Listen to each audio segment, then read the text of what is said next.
اسی ہفتے انشاءاللہ فائل کروں گا، جس نے سب سے پہلے یہ آڈیوز لیک کرائی ہیں، اور میں یہ بھی کہتا ہوں کہ جو میری پٹیشن ہوگی، میں پھر سے میڈیا کے طور پہ کہتا ہوں، جو میری پٹیشن ہوگی کورٹ کو اس لیکس کے حوالے سے، کہ میں چیلنج کرتا ہوں اور میں کورٹ میں لکھ کے دے رہا ہوں کہ میں کورٹ میں پیسے ڈالتا ہوں دنیا کی جو بھی ٹاپ 3 بہترین فورینزکس ٹیمز ہیں ان کی فورینزکس بھی کرائیں، اور جب فورینزکس کرائیں آپ کو پتہ چلے گا کہ اس میں ایڈیٹنگ کتنی ہوئی ہے۔ اور میں آپ کو یہ بھی بتا دوں کہ فورینزک تب ہی ہوتا ہے کہ سورس فائل اس کی ملے۔ اب سورس فائل کس کے پاس ہے؟ جس کے پاس بھی سورس فائل ہے میں ان سے گزارش کرتا ہوں کہ آگے لے کے آئیں اور فورینزکس کو دیں کہ پتہ چلے۔ کس کے پاس ہے؟ بس جس کے پاس ہو، جنہیں ریکارڈنگز کی ہوں، پی ایم کی سیکیور لائنز کی، پی ایم کی آفس کی، پرائیویٹ آفس کی، جن کے پاس بھی یہ سورس فائل آگے لے کے آئیں۔ میں پیسے دیتا ہوں، میں اس کو فنڈ کرتا ہوں۔ دنیا کی ٹاپ 3 جو بہترین فورینزکس کی لیبز ہیں دنیا میں، ان کو آپ یہ دیں۔ میں پھر سے آپ لوگوں کو شکریہ ادا کرتا ہوں، لیکن آپ کو یہ کہتا ہوں کہ یہ جو پی ڈی ایم نے کوشش کی ہے کہ جی پریشر ڈالیں پرائم منسٹر پہ، کبھی کوئی 200 بیچارے جن کو اسکالرشپس ملی ہیں پڑھ رہے ہیں القادر میں، کبھی ان کے اوپر کہ نیب کا کیس وہاں کریں، اور 4 سال پہ ان کو کچھ نہیں ملا، نہ عمران خان کے اوپر کہ انہوں نے کوئی ڈیل ماری ہے، نہ عمران خان کے اوپر انہوں نے کوئی پیسے اپنے بنائے ہیں، نہ کچھ اور۔ کیا ملا کہ آپ نے گھڑی کیوں خریدی اور خرید کے آپ نے بیچی کیوں؟ آپ نے یونیورسٹی کیوں بنائی لوگوں کے لیے، عوام کے لیے، یوتھ کے لیے آپ نے یونیورسٹی کیوں بنائی؟ ہم تو عادی ہیں کہ آپ کوئی سوسائٹی بنا لیتے یا کچھ ایسا کر لیتے، اور ان کو کچھ نہیں ملا۔ نہ ہمارے کوئی مین لیڈرشپ پہ آپ کو کوئی ملے کہ ان کی کوئی بھی منسٹری میں کوئی بھی الزام ہو، کوئی بھی کرپشن ہوئی ہو۔ تو میں سمجھتا ہوں کہ یہ پی ٹی آئی حکومت کی 4 سال کی بہت بڑی کامیابی ہے، اور فخر ہے کہ اگر نیب یا کوئی اور اتھارٹی بلائے تو بلائے بھی اس چیز پہ دینی تعلیمات، دینی آپ کو جو القادر میں جو ملتی ہیں اور ان کیسے سیٹ اپس کے اوپر، تو اس میں ایز سچ کوئی ایشو نہیں ہے۔ تو اور ایسے آپ کو پتہ ہے انتقامی انویسٹیگیشنز چلتی رہیں گی، لیکن انشاءاللہ جیسے پہلے بھی خان صاحب کو ہمیشہ اللہ نے سخرو کیا ہے، اس میں بھی آپ دیکھیں گے کہ خان صاحب سے دو باتیں۔ ایک تو یہ بتائیے کہ یہ جو القادر یونیورسٹی ہے، اس کی جو زمین ہے، اس کا لنک ایک جوڑا جاتا ہے 190 ملین پاؤنڈ سٹرلنگ سے، جو کہ برطانیہ سے آئے تھے، ملک ریاض صاحب کو وہ دے دیے گئے تھے۔ تو اس کا آپس میں کیا تعلق ہے؟ یقینی طور پہ یہ سوال آپ سے بھی کیا گیا ہوگا، ہمیں ایک تو یہ بتائیے۔ بالکل کیا گیا ہے اس میں۔ دوسری بات بھی کر لو کہ جو آڈیو لیکس آپ کی اور بشرا بی بی کی آئیں، ان آڈیو لیکس میں یہ ایک امپریشن دینے کی کوشش کی گئی کہ آپ کا یا ان کا کوئی افیئر ہے، امپریشن یہ دینے کی کوشش کی گئی۔ آپ تھوڑا سا بتائیں گے کہ یہ گفتگو آپ کی ہوتی رہی، اوریجنل بات کیا تھی جس کو آپ جو کہہ رہے ہیں ایڈٹ کیا گیا؟ دیکھیں، پہلی بات تو یہ ہے کہ ان دونوں چیزوں میں، چاہے وہ این سی اے نے جو بھی 190 ملین واپس پاکستان بھیجیں، اس میں اور یونیورسٹی میں کوئی لنک نہیں ہے۔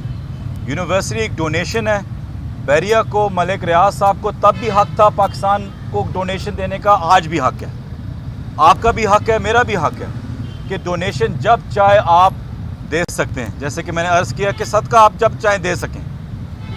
دوسری بات جو آپ نے کی، میں آپ کو واضح طور پہ یہ کہہ دوں کہ سیاست اتنی گری ہوئی ہے اور اتنی گھٹیا ہو چکی ہے کہ ایک ماں اور بیٹے کے رشتے کو، جیسے کہ آپ نے بولا ہے، اس کو ٹوسٹ دینا، اس کو غلط طریقے سے شو کرنا، کاپی پیسٹ ایڈٹ کر کے کنورسیشنز کرنا ایک خاتون کے اوپر، اور وہ بھی ایک مذہبی خاتون، وہ بھی ایک ایسی جو پردے میں رہتی ہے، باہر آتی نہیں ہے۔ دیکھیں، جب میں اپنی زندگی پولیٹکس میں، اگر میں نے اپنی زندگی دی ہوئی ہے تو ٹھیک ہے، میری زندگی کا ہر قصہ پبلک میں ہوتا ہے، لیکن جو ایک بندہ پولیٹکس میں نہ ہو، ٹھیک ہے، میں کوئی یہ نہیں کمپیئر کر رہا مریم نواز یا یہ، میں صرف یہ کہہ رہا ہوں کہ جب آپ پبلک ڈومین میں آ جاتے ہیں، ٹھیک ہے، آپ کو کئی چیزیں برداشت کرنی پڑتی ہیں، لیکن جس انسان نے، جس شخص میں پبلک فگر نہ ہو یا پبلک ڈومین میں اپنی زندگی نہ دی ہوئی ہو، اور پھر اتنی گھری ہوئی چیز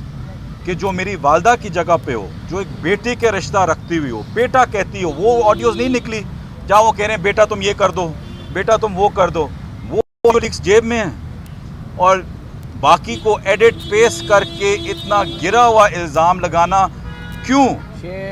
کس چیز پہ؟ کیوں آپ کو اتنا خوف کیا ہے؟ یہ کیا خوف کی چیز ہے کہ آپ نے وہاں تک سیاست کو لے کے جانا ہے؟ میں اگر پی ٹی آئی کے اندر سے بھی کسی اور خاتون کے اوپر ہو میں اس کی مذمت کرتا ہوں، تو یہ تو بالکل ہی قابل برداشت نہیں ہے. لیکن اللہ کے فضل سے میں آپ کو صرف یہ کہہ دوں کہ اس وقت سیاست پاکستان میں اور ہے. اس وقت پاکستان کی سیاست میں سب سے بڑی حقیقت عمران خان ہے، اور اس کو آپ نکال نہیں سکتے، اس کو سائڈ پہ نہیں کر سکتے. آپ ان کی پرسنل زندگی کی ڈاکٹر ٹیمپرڈ فیک جتنی بھی پرسنل زندگی کی آپ ان کو آڈیوز نکال لیں اور چلا لیں، کوئی فرق نہیں پڑتا، کسی کو کوئی پرواہ نہیں ہے. لوگ صرف عوام ایک چیز پہ کھڑے ہوئی ہے کہ آپ پاکستان کے لیے کہاں کھڑے ہوئے ہیں، آپ پاکستان کے ساتھ سنسیر ہیں، آپ نے پاکستان میں کوئی پیسے لوٹے ہیں، آپ کیا لوٹ کے باہر بیٹھے ہوئے ہیں، آپ پاک لین پہ بیٹھے ہوئے ہیں، چاہے ہماری پارٹی سے ہو چاہے کسی اور پارٹی سے ہو. پاکستان سے جو بھی باہر گیا وہ آپ کے سامنے ہے. جو پاکستان یہاں آ کے جو مقدمے وقت لے رہا ہے سہ رہا ہے وہ بھی آپ کے سامنے ہے. تو اس میں دو رائے کوئی نہیں ہے. اور میں یہی کہتا ہوں کہ گزارا اگر آپ کو سیاست کرنی ہے مردوں کی طرح کریں، حوصلہ رکھیں، مقابلہ کریں. تو آپ کی اوپینین گورنمنٹ نکال رہی ہے، اسٹیبلشمنٹ نکال رہی ہے، کون نکال رہا ہے؟ دیکھیں آڈیوز خاص طور پہ جو میری لمیٹڈ نالج ہے،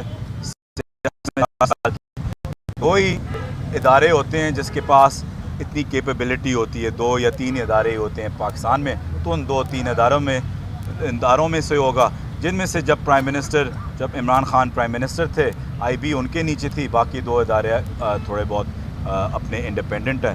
تو وہ آپ کو بہتر پتہ ہے کہ کون ان تینوں اداروں کے علاوہ 2-3 اداروں کے علاوہ اور کسی کی قابلیت. سر یہ بتائیے گا کہ ابھی آپ 3 گھنٹے نیب کے سامنے رہے، تو ابھی آپ کے ساتھ جو آپ سے سوال پوچھے آپ نے ان کا رپلائی دیا ہوگا، اب آگے کیا پروسیڈنگ ہے؟ آپ کو دوبارہ بھی بلائیں گے؟ اس کیس میں اور بھی لوگوں کے نام ہیں وہ بھی پیش ہوں گے؟ مجھے کویشچنیئر دیا ہے، اس کویشچنیئر کا انشاءاللہ ان کو کل پرسوں تک میں جواب دے دوں گا. میری لیگل ٹیم ہے اس میں، تو اس میں 3 گھنٹے بس اسی پہ ہو رہا تھا. ایکچولی جو کوشش کی جا رہی ہے وہ بہت مشکل ہے، بہت فار فیچڈ ہے، کیونکہ ایک ہوتا ہے کانفلکٹ آف انٹرسٹ. اب انٹرسٹ کیا ہے، کانفلکٹ کیا ہے؟ انٹرسٹ یہ ہے کہ ایک یونیورسٹی بنی ہوئی ہے جہاں لوگوں کو، جیسے کہ میں نے آپ کو بولا ہے 90% بچوں کا فری اسکالرشپ پہ ان کو تعلیم دی جا رہی ہے. اس میں خان صاحب کا کیا انٹرسٹ ہو سکتا ہے؟ یا تو خان صاحب خود ہوتے اور اس یونیورسٹی سے پیسے بن رہے ہوتے اور اس یونیورسٹی سے پیسے لے رہے ہوتے، ایک بزنس بن گیا ہوتا. لیکن وہ ہے نہیں، وہ ایک ٹرسٹ کے نام پہ ہے. تو جب انٹرسٹ ہی نہ ہو تو کانفلکٹ کیسے ہو سکتے؟ ایکچولی یہ چیز ہی غلط ہے، کیونکہ انٹرسٹ تب ہوتا ہے کہ آپ کو کوئی فائنینشیل گین یا کوئی پرسنل گین مل رہا ہو. پرسنل گین تو لوگوں کو مل رہا ہے، تو جب انٹرسٹ ہی نہ ہو تو آپ کے پاس کانفلکٹ کیسے آ سکتے ہیں؟ ملک ریاض جو ہے وہ عبدالستار عیدی نہیں ہے، کاروباری شخصیت ہے، انہوں نے مختلف لوگوں سے سیاسی فائدے لیے. تو یہ زمین کیوں انہوں نے دی؟ انہوں نے کوئی فائدہ لیے بغیر یہ زمین القادری یونیورسٹی کو کیوں دی؟ دیکھیں یہ القادر کی یونیورسٹی کی تو ان کے کیس سے بھی بہت پہلے شروع ہو رہی تھی. ان کا کیس پہلے شروع ہوتا لیکن جیسے بھی اینڈ ہوا، اس میں جہاں تک یہ ہے کہ بڑے بزنس مین ڈونیشنز دیتے ہیں، ہر بزنس مین فائدہ ڈھونڈتا ہے. اگر کوئی آپ سمجھتے ہیں کہ القادر یونیورسٹی ایک ٹرسٹ بنا کے، ایک یونیورسٹی بنا کے پی ٹی آئی نے کوئی بینیفٹ دیا ہو تو وہ سامنے ہے. ہماری حکومت تو نہیں ہے نا، ہم تو اپوزیشن میں ہیں اس وقت، تو حکومت ان کی ہے، وہ نکال کے دکھا دیں. جہاں تک بات چیت اکاؤنٹیبلٹی کی، وہ جیسے کہ نیب نے بولا ہے کہ وہ شہزاد اکبر صاحب کو چیز کر رہے ہیں. شہزاد اکبر صاحب اس وقت ملک کے باہر ہیں، جب وہ واپس بلائیں ان کو سمن کریں، دیکھیں کہ اگر اس میں ان کو کچھ نظر آیا. لیکن جیسے میں نے آپ کو بولا کہ ہر بندے کو، ہر انسان کو، چاہے وہ کاروباری ہو، چاہے وہ مجرم ہو، چاہے وہ جو بھی ہو، ڈونیشن دینا اس کا حق ہے. اس کو اچھے کام کرنا بھی، اگر وہ برے کام بھی کرے، اس کو اچھے کام کرنے کا بھی اس کا حق ہے. اور آپ صرف ٹرسٹ کی طرف دیکھیں، مجھے صرف بلایا گیا ہے بطور وٹنس، میں اس میں کوئی اکیوز نہیں ہوں، مجھے بطور وٹنس بلایا گیا ہے. آپ القادر کو، میں نے یہی اندر بولا ہے کہ آپ القادر کو کھول کے دیکھیں. اس میں اگر کوئی، جب زمین دی گئی یہی 450 کنال، اس میں اگر کوئی آدھا کنال بھی عمران خان نے اپنے پاس رکھا ہو یا زلفی بخاری نے اپنے پاس رکھا ہو تو پھر بات کریں. اگر نہ رکھا ہو اور ٹرسٹ میں چلا گیا اور ٹرسٹ پہ ایک یونیورسٹی آ چکی ہے تو اس میں بحث ہی ختم ہو چکی ہے. اچھا ذوالفقار یہ بتائیے، آپ کا نام بہت سارے معاملات میں لیا جاتا رہا، آپ کبھی سامنے نہیں آئے، اس لیے آپ سے دوبارہ سوال پوچھ رہا ہوں کہ ایک اور معاملے میں بھی آپ کا نام لیا جاتا رہا. وہ معاملہ تھا گھڑی بیچنے کا معاملہ، کہ وہ پرائم منسٹر کی کوئی گھڑی تھی جس کو بیچنے کے لیے، وہ اصل کہانی کیا تھی؟ کچھ یہ بتائیے. اور ساتھ یہ بھی بتائیے کہ ملک ریاض صاحب وہ فنڈ کرتے ہیں اور سب کو پتہ ہے کہ وہ فنڈ کیوں کرتے ہیں حکومتوں کو, ساری حکومتوں کو کرتے رہے اور فائدے لیتے ہیں. آپ آنیسٹلی سمجھتے ہیں کہ ملک ریاض صاحب نے آپ سے 190 ملین کی وہ جو سٹیمپ لگوائی پوری کیبنٹ سے, وہ فائدہ نہیں تھا ملک ریاض کا؟ ڈو یو آنیسٹلی تھنک کہ وہ کوئی فائدہ نہیں لیا؟ دیکھیں, جہاں تک گھڑیوں کا سوال ہے, میں نے پہلے بھی بولا ہے, پھر سے بولا ہے کہ میرا نہ میں نے کبھی کوئی گھڑی بیچی ہے, نہ میرا کوئی لینا دینا ہے. میں نے اس ایک انٹرویو میں بھی بولا تھا کہ شاید اگر مجھے پتہ ہوتا کہ وہ کعبے والی, تو کیونکہ میں گھڑیوں کا شوقین ہوں, میں ہی شاید خرید لیتا اگر مجھے پتہ ہوتا, تو نہ میں نے بیچی ہے نہ وہ ہے, تو وہ چیز ختم ہو چکی ہے. اور میں اس پہ بار بار آپ کہہ دوں, توشہ خانہ میں جو بھی چیز جاتی ہے وہ آخر میں آکشن ہی ہوتی ہے, اور خرید کے جو اس کے قاعدے قانون ہیں, اسی جو بھی پرسنٹیج اس وقت بنتا ہوتا ہے وہ دے کے وہ آپ کی ایک مالکیت بن جاتی ہے. اگر میں نے آپ کا فون یہ خریدا ہو اور میں نے لے لیا ہو, میں اس کے بعد فوراً اس کو بیچ دوں یا آپ کو واپس بیچ دوں, وہ میرا پروگریٹو ہے, کیونکہ وہ میری جائیداد ہے, وہ میری اونرشپ ہے, میرا ایسٹ ہے.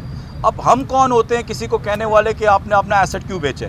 آپ کے حالات کچھ اور ہوں گے, میرے کچھ اور ہوں گے, میرے آج اچھے ہیں کل برے ہیں, مجھے اپنی شاید گاڑی بیچنی ہو, آپ مجھ سے پوچھیں گے کہ آپ نے گاڑی کیوں بیچی ہے, تو وہ آپ کی ملکیت ہے. تو بات اتنی سی ہے. جہاں تک میں نے آپ کو بولا ہے کہ ہر بزنس مین کوشش کرتے ہے کہ وہ ہر گورنمنٹ سے فائدے اپنے لے اور اپنے بزنس کو اس میں ترقی لے کے آئے. یہ صرف پاکستان میں نہیں ہے, دنیا کے ہر جگہ پہ ہے, اور ہر گورنمنٹ کا کام بھی ہوتا ہے کہ as of doing business create کرنا چاہیے قانون کے مطابق. میں نہیں دیکھیں, قانون اگر وائلیٹ ہوا ہے تو 8-9 مہینے سے یہ گورنمنٹ میں ہے, دکھائیں کہ کام وائلیٹ ہوا ہے. وائلیشن خالی بتائیں. ہم تذکرے کر سکتے ہیں, ہم چیزیں 1 2 3 جوڑ سکتے ہیں کہ یہاں سے کچھ اور جوڑ دو, اس کو القادر کے ساتھ جوڑ دو, اس کو یہاں جوڑ دو, توشہ خانہ. قانون سامنے لے کے آئیں, اس میں کوئی وائلیشن جو ہے اس کی کلیئر کٹ وائلیشن بتائیں. اگر کوئی وائلیشن ہے, آپ اس وقت موجودہ حکومت ہیں, آپ NCA کو بلا سکتے ہیں, آپ کے پاس حقائق ہے, آپ کے پاس اتھارٹی, آپ UK جا کے NCA کے ساتھ بیٹھ سکتے ہیں, ان سے ریٹن اسٹیٹمنٹ لے لیں کہ کوئی قانون کی وائلیشن ہوئی ہے. NCA ہے نا اس وقت, ہم سے تو بات نہیں کرے گی, ہم تو حکومت میں نہیں ہیں. نہیں, وہ تو الزام آپ یہ ہے نا حکومت میں کہ NCA نے پیسے پاکستانی اکاؤنٹ میں دیے, سر, اور پھر پاکستانی اکاؤنٹ سے کیبنٹ نے اس کو پاکستانی ریٹیفائی کیا. اکاؤنٹ میں گئے ہیں, پاکستان سپریم کورٹ پاکستان کے اکاؤنٹ میں گئے ہیں. سپریم کورٹ پاکستان میں, سپریم کورٹ کو کوئی آبجیکشن ہے نہیں ہے, NCA کو کوئی آبجیکشن ہے نہیں ہے. تو پھر سے میں کہہ رہا ہوں, سمپل سی وائلیشن بتائیں. آپ یہ کہہ رہے ہیں ملک ریاض کو پیسے ٹھیک ہیں, آپ یہ بات کریں وائڈ آپ تھوڑا سا بتائیں گے ڈیفیمیشن کیس آپ ہم بھی صبح سے کھڑے ایک نامزد کریں گے اس کو ڈیفیمیشن کیس میں, جو آڈیو لیک کے حوالے سے آپ نے بات کی کہ میں کیس کرنے جا رہا ہوں, نامزد کس کے اوپر کرنے جا رہے ہو؟ میری ٹیم ابھی ورک کر رہی ہے کہ جس نے بھی سب سے پہلے یہ لیک نکالی ہے, پتہ چل جائے گا کہ وہ کس کا ٹاؤٹ ہے کس کا نہیں ہے, لیکن جس نے بھی نکالی ہے ظاہری بات ہے لیگلی کیس اس پہ ہی بنے گا کہ جس نے پہلے سب سے پہلے لیک کی, اور جس پہ لیک کی گئی ہو اس پہ کیس کریں گے اور اس پہ پریشر ڈالیں گے کہ بتائیں کہ اس نے کچھ دیا ہے. بہت شکریہ. ذرائع کہتے ہیں کہ آپ کا وعدہ معاف گواہ بننے کے بھی امکانات ہیں, کہ اس میں کوئی صداقت ہے؟ آپ صحیح کہہ رہے ہیں, اس لیے میں پاکستان میں رہا ہوں کہ میں یہ کروں. چلو